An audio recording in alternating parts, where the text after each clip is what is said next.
Hello नमस्कार प्यारे विद्यार्थियों, एक बार पुनः स्वागत है आपका प्रभा एकेडमी के इस डिजिटल मंच पर। कैसे हैं आप सब लोग?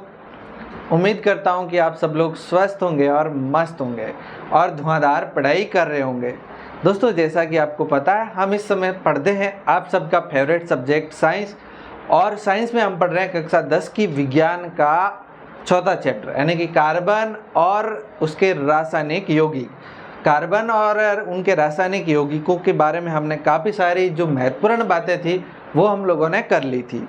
ठीक है, आज हम लोग और कार्बनिक यौगिकों के बारे में कुछ बातें जो है वो जानने वाले हैं। तो आज हम लोग जो जानेंगे वो है कार्बनिक यौगिकों के रासायनिक गुणधर्म। कार्बनिक यौगिकों के कार्बन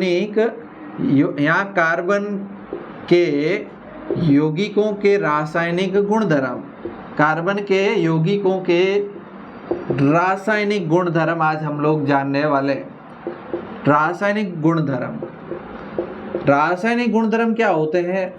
रासायनिक गुणधर्म वे गुणधर्म होते हैं जो पदार्थ के आंतरिक गुण होते हैं, यानी कि ऐसे गुण जो हमें बाहर से दिखाई नहीं देते हैं, उनको देखने के लिए हमें किसी तरह से उनको प्रैक्टिकली रूप से देखना होता है। वो पदार्थ के रासायनिक गुण होते हैं या रासायनिक गुणधर्म होते हैं।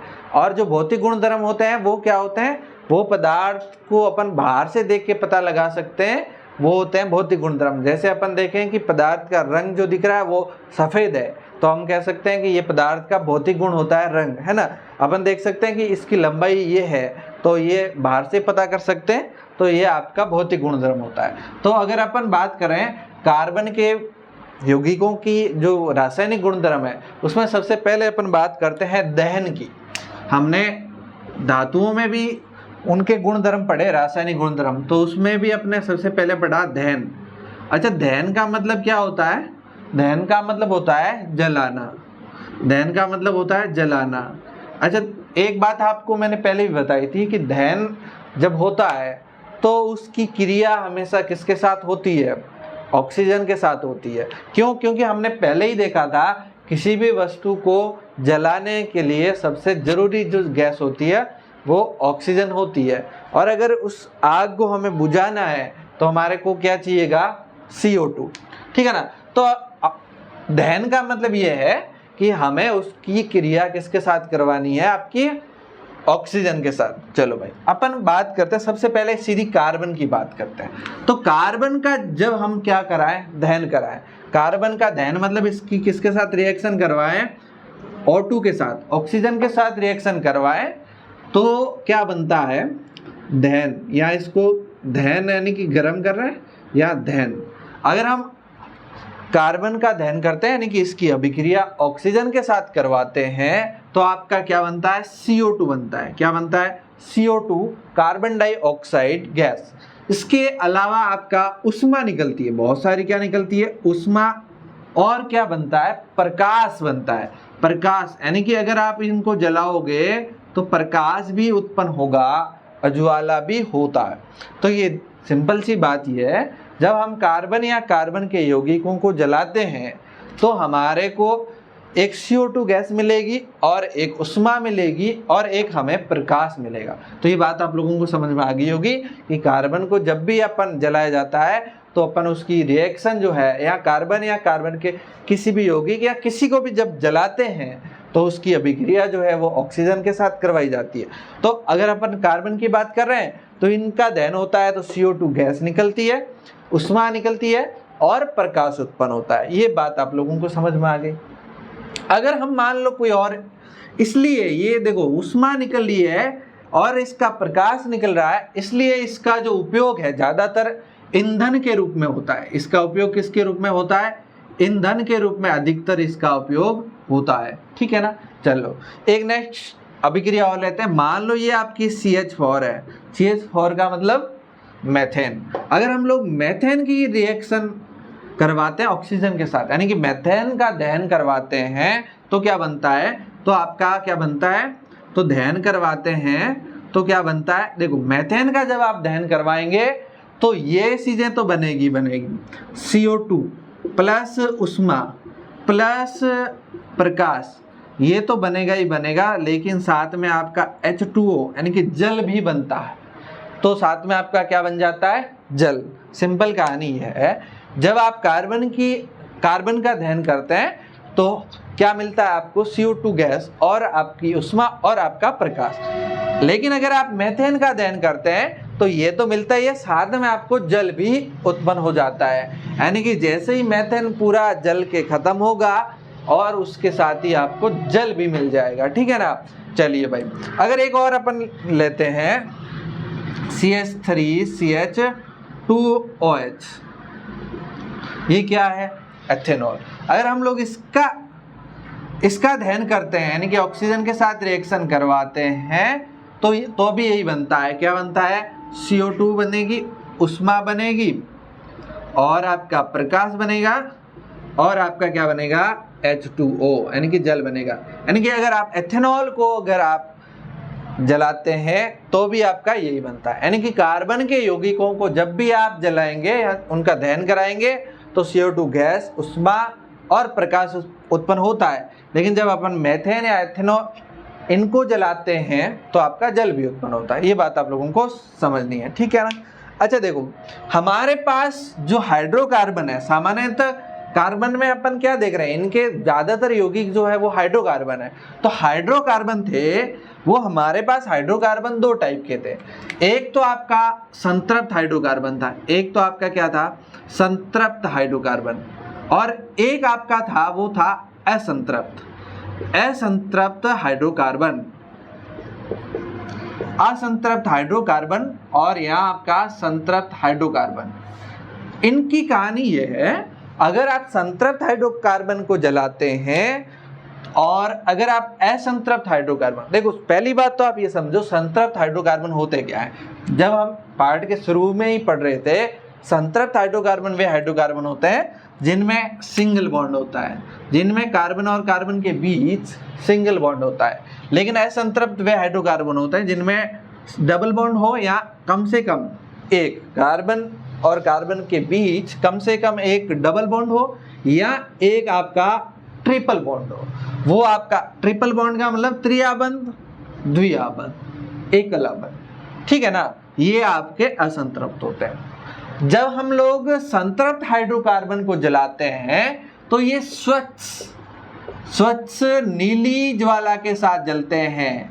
कैसी ज्वाला के साथ, स्वच्छ और नीली ज्वाला के साथ, ठीक है ना। अगर आप संतृप्त हाइड्रोकार्बन को जलाओगे तो ये आपके स्वच्छ नीली ज्वाला के साथ, ब्लू रंग की ज्वाला के साथ जलते हैं। लेकिन बेटा जब अपन बात करें असंतृप्त हाइड्रोकार्बन तो ये स्वच्छ या नीली ज्वाला के साथ नहीं जलते, ये पीली ज्वाला के साथ, पीली ज्वाला और काला धुआं ये दो निकालते हैं। यानी कि पीली ज्वाला के साथ काले रंग के धुएं के साथ जलते हैं। सिंपल कहानी कि ये तो आपके संतृप्त वाले हाइड्रोकार्बन तो स्वच्छ नीली ज्वाला के साथ जलेंगे, जबकि असंतृप्त हाइड्रोकार्बन है वो पीले रंग की ज्वाला होगी और काले रंग का धुआं निकलेगा। ऐसी ज्वाला के साथ ये जलते हैं। अगर तुमसे पूछे कि ये काले रंग का धुआं और ऐसा पीले रंग की ज्वाला क्यों है, तो देखो इसका कारण ये है, काला धुआं। देखो सबसे पहली बात तो ये है कि अगर हम किसी भी संतृप्त हाइड्रोकार्बन की संरचना बनाते हैं तो हमें पता है, मान लो ये कार्बन है और मान लो एक ये कार्बन है, दो कार्बन है, इसके साइड में यहाँ हाइड्रोजन, एक यहाँ हाइड्रोजन, एक यहाँ हाइड्रोजन, एक यहाँ हाइड्रोजन, एक यहाँ हाइड्रोजन, एक यहाँ हाइड्रोजन। अगर इसी का हम लोग असंतृप्त बनाते हैं तो कार्बन और कार्बन के बीच मान लो डबल बॉन्ड है, मान लो कार्बन और कार्बन के बीच ट्रिपल बॉन्ड है, तो बताओ यहाँ पर हाइड्रोजन कितने जुड़ेंगे, एक दो और एक दो, एक और यहाँ पर एक, यहाँ पर सिर्फ एक और यहाँ पर सिर्फ एक, तो यहाँ पर दो हाइड्रोजन और दो कार्बन। सिर्फ चार में से जो कार्बन जो है ना वो आपके कितने, दो ही है। यहाँ पर एक दो तीन चार हाइड्रोजन और दो कार्बन, ठीक है। इसका मतलब टोटल 6 में से 2 कार्बन। लेकिन यहाँ पर देखो आप 1 2 3 4 5 6 हाइड्रोजन और ये 2 ये, कार्बन, यानी कि 6 पर 2 कार्बन, यहाँ पर 4 पर 2 कार्बन, यहाँ पर 2 हाइड्रोजन पर 2 कार्बन। यहाँ पर कहानी ये है कि यहाँ पर कार्बन की प्रतिशत मात्रा जो है वो असंतृप्त हाइड्रोजन में कम होती है, लेकिन संतृप्त हाइड्रोजन कार्बन में कार्बन की मात्रा कम होती है, लेकिन असंतृप्त हाइड्रोकार्बन है इसमें कार्बन की मात्रा जो प्रतिशत मात्रा है वो ज्यादा है। अब कार्बन की प्रतिशत मात्रा ज्यादा है, कार्बन की प्रतिशत मात्रा ज्यादा है, प्रतिशत मात्रा ज्यादा है, इससे क्या होता है, इससे ये होता है कि प्रतिशत मात्रा ज्यादा, इसलिए कार्बन आपका पूरा नहीं जलता, यानी कि जितना कार्बन है पूरा का पूरा कार्बन जलता नहीं है, पूरे कार्बन का दहन नहीं होता, इसलिए जो कार्बन रह जाता है वो काले रंग के धुएं के साथ बाहर जाता है। यानी कि कहानी ये है कि यहाँ पर कार्बन की प्रतिशत मात्रा है ज्यादा, इसलिए ये पूरा ऑक्सीजन इसको मिलता नहीं है, ऑक्सीजन पूरा नहीं मिलता है, इस वजह से ये पूरा दहन नहीं हो पाता है, दहन नहीं होने के कारण ये काले रंग का धुआं निकालता है। सिंपल बात। प्रश्न आपसे ये पूछा जाए कि एक चूल्हे पर एक कोई बर्तन चढ़ा रखा है और उसको जला दिया चूल्हे को, और उस बर्तन की जो तली है वो काली हो रही है, तो आप क्या कहेंगे?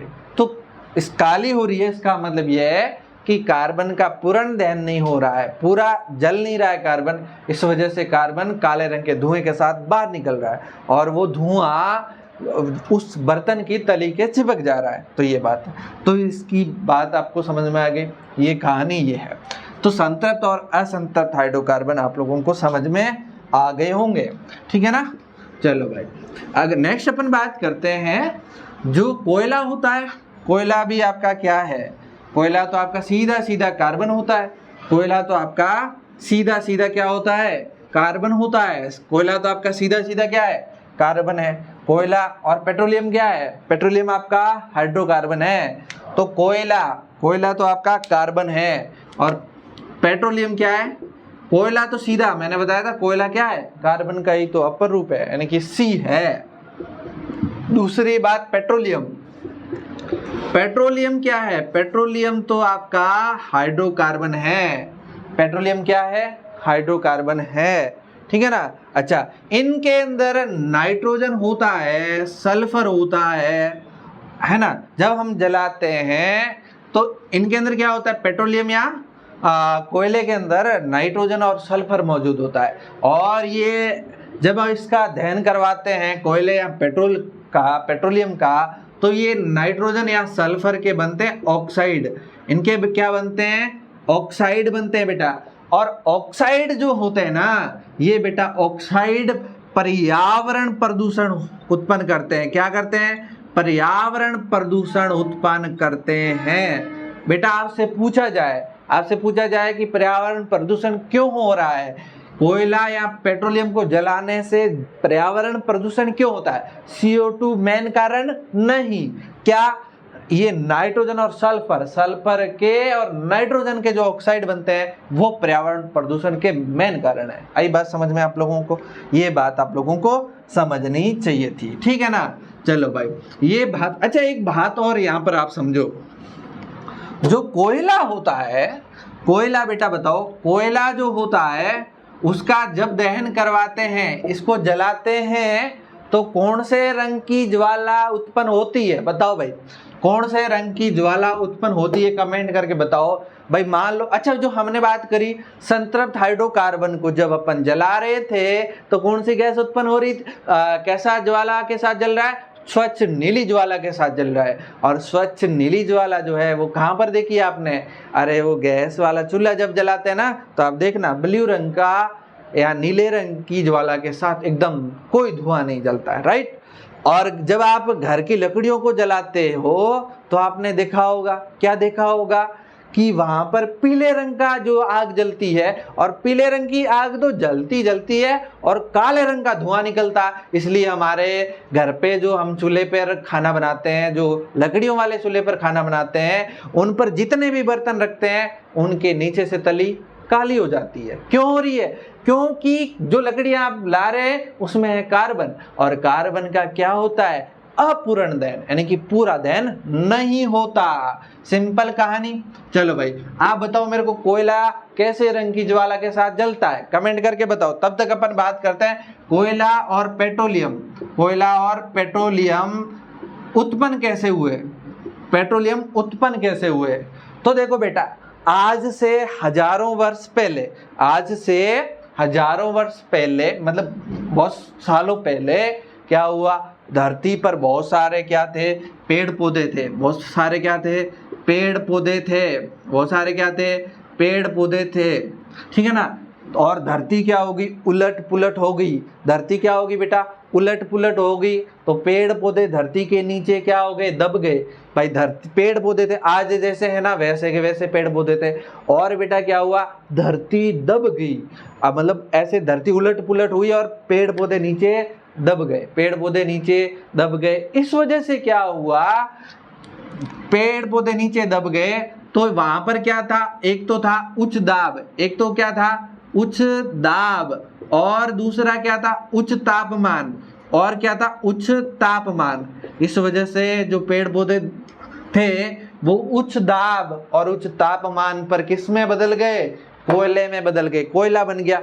रही बात पेट्रोलियम की, तो पेट्रोलियम का क्या कहानी है। जब बेटा आपका पेट्रोलियम, जब धरती पहले आज से हजारों वर्ष पूर्व, लाखों वर्ष पूर्व, जो आपके धरती पर कुछ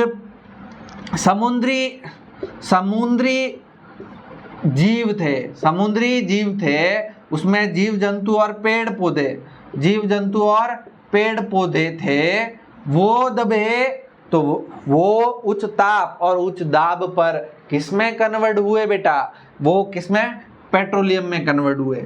ये उच्च ताप और उच्च दाब पर किसमें कन्वर्ट हुए, समुद्री जीव, और ये इसमें लंबा समय लगा तो ये क्या बन गया, पेट्रोलियम। इसमें गैस होती है, गैस होती है ना। अच्छा बेटा आपको पता है ये जो पेट्रोलियम है ये गैस होती है, पेट्रोल होता है, पेट्रोलियम क्या होता है, पेट्रोल, डीजल, पेट्रोल और डीजल, और डीजल और केरोसिन, केरोसिन, और बताओ बेटा गैस, गैस कौन सी, एलपीजी वगैरह। उसके अलावा बिटुमिन होता है, बिटुमिन है ना। उसके अलावा बहुत सारी चीजें और भी होती हैं, ठीक है ना। तो ये मुख्यतः ध्यान रखो। अच्छा क्या होता है, जो गैस होती है ना, गैस प्रकृति के अंदर क्या होता है, प्रकृति के अंदर जो है ना, कई कई जैसे मान लो ये आपकी क्या है, धरती है, यहाँ पर आपके क्या चट्टान है, पहाड़ है, और यहाँ पर कोई चट्टानों के बीच में छेद हो गया, और यहाँ पर बीच में क्या है, पेट्रोलियम है, गैस है। और होता कई कई बार ये भी है कि यहाँ से गैस धीरे धीरे यहाँ छेद हो गया और इस छेद से बाहर निकलने लगती है, बाहर थोड़ी थोड़ी निकलती है। उसके बाद मान लो यहाँ किसी कारण से आग लग गई, किसी कारण से क्या लग गई, आग लग गई, तो अब क्या होगा, ये आग बुझेगी अपने आप, नहीं बुझेगी। क्यों नहीं बुझेगी, क्योंकि यहाँ से गैस निकल रही है, बाहर आ रही है धीरे धीरे।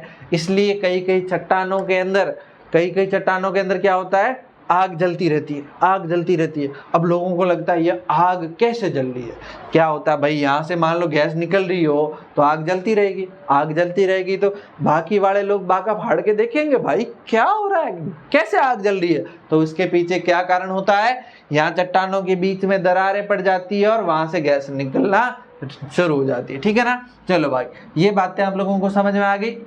अब देखते हैं कोयले की कहानी।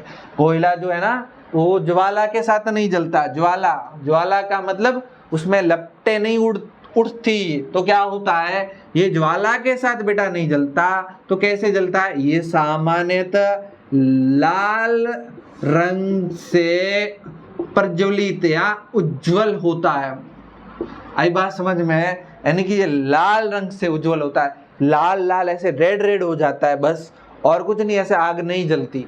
अच्छा बता सकते हो ऐसा क्यों, लाल रंग से आग नहीं जलती, न तो पीले रंग की जलती है, न काले रंग की जलती है, न नीले रंग की जलती है, सिर्फ लाल रंग का होता है और तपता है, लाल रंग का होता है और तपता है। उससे न तो कोई उष्मा बहुत देता है और लाल रंग का प्रकाश भी देता है, लेकिन उससे ज्वाला उत्पन्न नहीं होती बेटा, ज्वाला उत्पन्न नहीं होती, ज्वाला नहीं होती। अच्छा, इसका कारण क्या है? कारण समझो। कारण बेटा ये है कि जो ज्वाला उत्पन्न होती है ना, ज्वाला उत्पन्न करने के लिए आपको चाहिए गैस। क्या चाहिए? गैस। ज्वाला उत्पन्न के लिए आपको बेटा क्या चाहिए? ज्वाला आपको उत्पन्न करनी है तो आपको चाहिए गैस।